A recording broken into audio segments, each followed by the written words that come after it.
Docteur Amara, bonjour. Bonjour. Je vais vous demander, si vous voulez bien, dans un premier temps, de vous présenter. Donc, je m'appelle Walid Amara, je suis cardiologue, rythmologue en région parisienne à Montfermeil. Je fais de la rythmologie interventionnelle depuis plusieurs années et je m'intéresse à l'arythmie, aux arythmies en général et à l'insuffisance cardiaque aussi.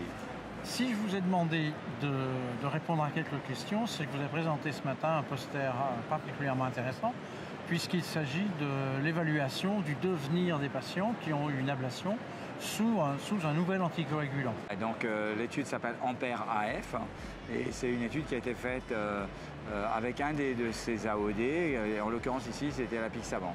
On avait mené cette étude en France, on a inclus 595 patients qui ont eu une ablation de FA dans 25 centres universitaires et non universitaires. Je remercie tous les investigateurs qui ont participé et on a ce poster qui a été présenté à l'ESC. On a également des projets à venir pour le devenir et la publication de cette étude. En gros, c'est une étude observationnelle où on regarde en vie réelle, sans influer sur la manière dont les gens gèrent leurs patients. Quel est le devenir des patients qui arrivent avec cette AOD, comment les gens les gèrent et quelles complications surviennent. Juste un petit rappel, est-ce que par le passé, on a évalué déjà l'intérêt de faire des ablations sous ce type d'anticoagulant par rapport au traitement classique? Oui, alors on a des études randomisées qui comparent dans l'ablation de la FA par exemple, les patients qui sont sous un AOD versus un patient sous AVK et on montre que les résultats sont au moins aussi bons et en tout cas en termes de safety, des fois dans certaines études, une meilleure safety des patients qui ont l'ablation avec AOD. La question qui reste un peu en suspens, c'est est-ce qu'il faut arrêter ou pas et combien de temps et est-ce qu'on arrête ou on n'arrête pas. En gros, la réponse c'est les AVK, on n'arrête pas pour une ablation.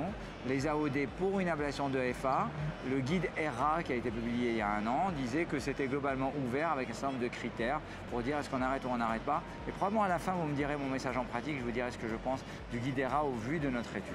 Bon, le suspense étant insoutenable, je vais passer à la question suivante, quels sont les résultats?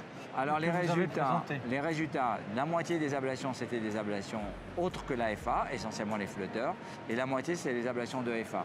Le message c'est que lorsque le traitement a été arrêté, il y a eu un certain nombre de patients, quasiment la moitié des patients, qui ont eu pendant la période d'arrêt un relais par une héparine ou une héparine de poids moléculaire.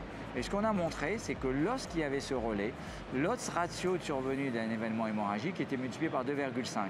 Le taux d'événement hémorragique restait globalement très faible. On avait 25 événements sur un total de 595 patients. Ça reste très faible, mais ce risque est multiplié par 2,5 si par hasard vous faisiez des relais. Donc vous allez sûrement me poser la question suivante, ce que j'en pense après, que sont mes messages.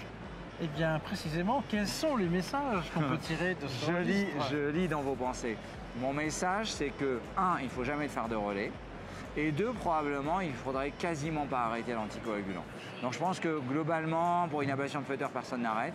Mais pour une ablation de FA, c'est d'aller vers plutôt ne pas arrêter, ou en tout cas si on arrête, arrêter la durée la plus courte et surtout pas mettre d'héparine ou d'héparine poids moléculaire en relais pendant 24-48 heures.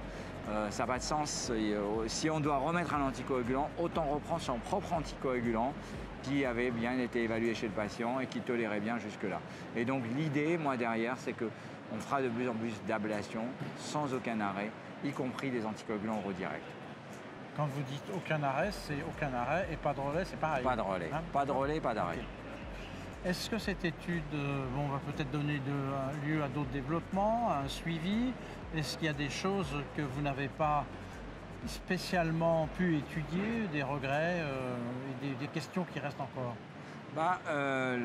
Le seul regret, c'est qu'on n'a évalué qu'un seul anticoagulant et on est en train d'essayer de collecter les datas d'autres anticoagulants pour montrer que cette safety qui est bonne puisse montrer qu'elle est bonne aussi pour les autres AOD et qu'on n'avait pas là de groupe comparateur, on était un seul groupe avec un seul anticoagulant. Ce qui manque bien sûr, c'est d'avoir dans la vie réelle, et on les a tous ces données-là, de pouvoir les collecter et pouvoir montrer un peu AVK versus AOD, et de vraiment, le message vraiment dans notre pratique cardiologique, c'est qu'on a vraiment l'impression que maintenant les AOD sont dans la routine, que les gens globalement les gèrent bien, c'est-à-dire que la gestion globale est bonne et qu'il y a des petites améliorations qu'on peut tous retrouver ici et là, y compris notamment concernant les relais, d'éviter les relais.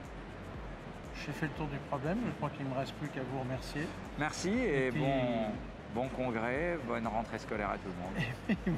Et puis surtout, bonne continuation dans l'évaluation des données de ce registre. Merci beaucoup, à bientôt.